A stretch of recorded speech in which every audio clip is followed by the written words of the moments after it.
کہ مرنے سے پہلے ہے مسلمان، کر لے اس پہ غور۔ کتابوں کا خدا اور ہے، بابوں کا خدا اور۔ کہنے کو تو تھی سب کا اسلام ہے، لیکن کتابوں کا جہاں اور ہے، بابوں کا جہاں اور۔ بسم اللہ الرحمن الرحیم۔ میرا نام ہے محمد فرحان قریشی اور آپ دیکھ رہے ہیں میرا YouTube channel Jhelum academy engineer Muhammad Ali Mirza. آج ہم آپ کو دکھانے جا رہے ہیں after public session special question and answer. کچھ ایسے لوگ تھے جن کو انجینئر صاحب نے اسپیشل ٹائم دے رکھا تھا، پبلک سیشن ختم ہونے کے بعد ان کے کوسچن ڈائریکٹ لیے گئے۔ آئیے اب آپ کو دکھاتے ہیں، اللہ کا نام لے کے شروع کرتے ہیں۔ یہ ہمارا کوسچن نمبر فرسٹ ہوگا۔ اس دفعہ 4 لوگوں کے اسپیشل کوسچن تھے، ان میں سے کوسچن نمبر 1 اپلوڈ ہونے جا رہا ہے۔ بقیہ 3 کوسچن جو ہیں وہ انشاءاللہ آئندہ ساتھ اپلوڈ ہو جائیں گے۔ جزاک اللہ خیرہ۔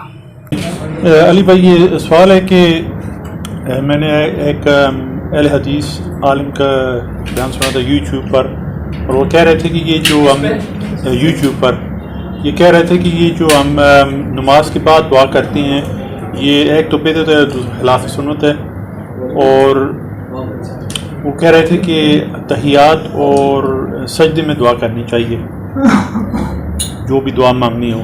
یہ صحیح ہے یا غلط؟ یہ آدھی بات درست ہے، آدھی غلط ہے۔ وہ آپ کے سمجھنے میں فرق لگا ہے۔ وہ یہ کہہ رہے ہوں گے کہ فرض نماز کے بعد جو اجتماعی دعا کی جاتی ہے نا، جو یہ ہاتھ اٹھا کے سارے کرتے ہیں مل کے، یہ خلاف سنت ہے۔ یہ تو بات ٹھیک ہے، روٹین میں کرنا خلاف سنت ہے۔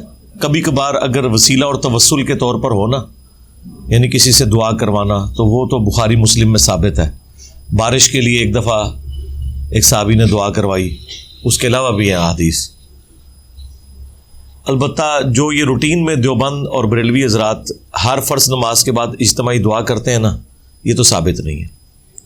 رہ گیا فرض نماز کے بعد انڈیویجولی دعا کرنا، وہ تو سنت ہے۔ وہ تو بخاری مسلم میں آیا کہ نبی علیہ السلام فرض نماز کے فوراً بعد اللہ اکبر کہتے تھے بلند آواز سے، اور مسلم شریف میں آیا 3 دفعہ استغفر اللہ پڑھتے تھے، اور پھر اللہم انت السلام ومنک السلام تبارک یا ذا الجلال والاکرام۔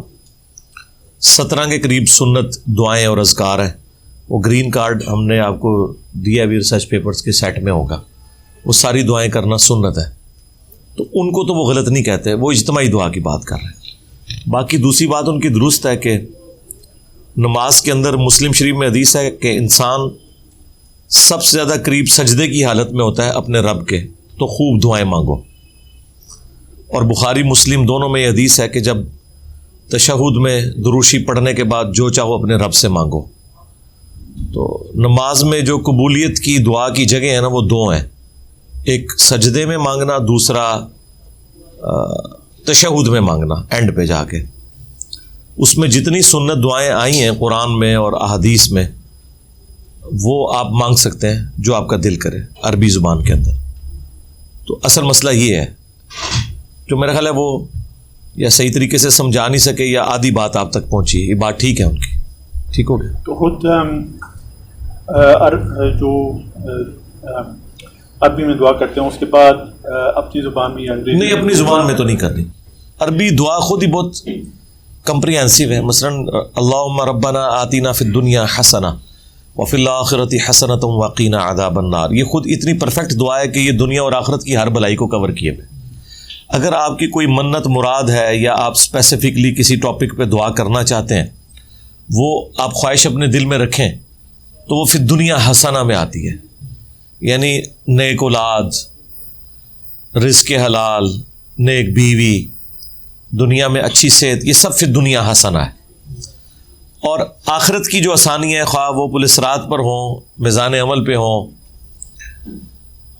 وہ وفی الآخرۃ حسنہ میں آتی ہیں، تو وہ سارا کچھ اس میں کور ہے۔ بخاری مسلم میں آیا کہ نبی علیہ السلام کی اکثر دعا یہی ہوتی تھی، اللہم ربنا آتینا فی الدنیا حسنہ وفی الآخرۃ حسنۃ وقینا عذاب النار۔ سورۃ البقرہ میں اللہ تعالیٰ نے فرمایا کہ نیک بندوں کی نشانی ہے کہ وہ ان الفاظ کے ساتھ پکارتے ہیں اللہ کو، ربنا آتینا فی الدنیا حسنہ وفی الآخرۃ حسنۃ وقینا عذاب النار۔ تو یہ ایک دعا اتنی پرفیکٹ ہے، اس میں ساری دعائیں کور ہیں۔ ٹھیک ہے. ہاں جی اور کون ہے عثمان بھائی؟ اور فرقوں کی دکانیں بند. The damage has been done.